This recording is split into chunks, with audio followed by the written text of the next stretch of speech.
Welkom bij Extra Journaal, nieuws uit Curaçao, vers van de pers.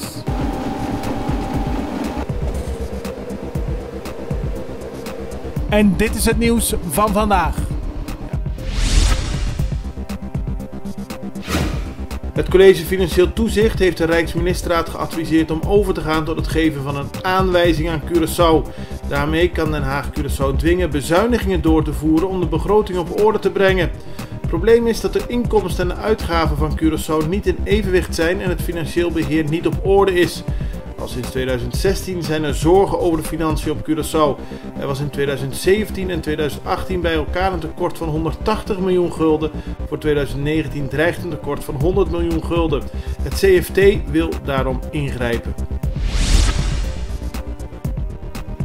Minister-president Eugène Ruggenaat wil zo snel mogelijk met een delegatie naar Nederland om in de Rijksministerraad een uitleg te geven over de financiële plannen van Curaçao.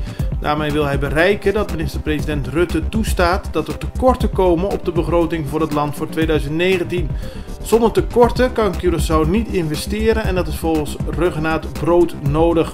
De mogelijkheid om geen sluitende begroting in te dienen staat in artikel 25. Die werd vorig jaar toegepast op Sint Maarten na de verwoestingen van orkaan Irma. Curaçao zegt dat de huidige ineenstorting van Venezuela voor Curaçao net zo'n grote ramp is voor wat betreft de negatieve gevolgen voor de economie. Tegen oud-woordvoerder van het Openbaar Ministerie Norman Servos is een voorwaardelijke taakstraf geëist van 60 uur. Dit voor het doen van een valse aangifte.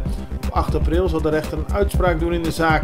Servos deed eind vorig jaar een valse aangifte bij de politie. Hij zei dat zijn Facebookpagina was gehackt. Gisteren in de rechtbank stelde Servos dat hij de aangifte uit angst had gedaan vanwege de vele doodsbedreigingen die hij krijgt. Verder liet Servos tegenover de rechter weten teleurgesteld te zijn in de houding van het Openbaar Ministerie tegenover hem. Aqualectra heeft gisteren 4 nieuwe productieeenheden die zijn gelegen aan de Dokweg succesvol gestart. Elke installatie heeft een capaciteit van 9,8 megawatt. In totaal gaat het dus om 39 megawatt en dat kan Curaçao goed gebruiken. Het gaat om een investering van meer dan 70 miljoen gulden. Aqualectra is tevreden over de eerste proefopstart. 29 rechercheurs van het departement veel voorkomende criminaliteit gaan vandaag verder met hun staking. Gisteren zijn ze begonnen omdat ze het niet eens zijn dat de rechercheurs die normaal werken in de straatdienst zijn overgeplaatst. Ze krijgen steun van vakbond SAP. Die vindt het onbegrijpelijk dat de 29 rechercheurs tegen hun zin zijn overgeplaatst. Curaçao heeft zijn eerste wedstrijd op het WK zaalvoetbal in Argentinië gewonnen met 3-1 van Bolivia. Bolivia kwam met 1-0 voor, maar daarna was het tijd voor Curaçao. De volgende wedstrijd is tegen Marokko. Curaçao zit in een pool met Bolivia, Marokko en Colombia. Een opmerkelijke uitslag tijdens het toernooi was dat Catalonië van Frankrijk heeft gewonnen met 13-1. De Venezolaanse president Nicolás Maduro heeft zijn energieminister ontslagen. Hij heeft tegelijkertijd een nieuwe minister aangesteld, nu het land al weken wordt geteisterd door grote stroomstoringen.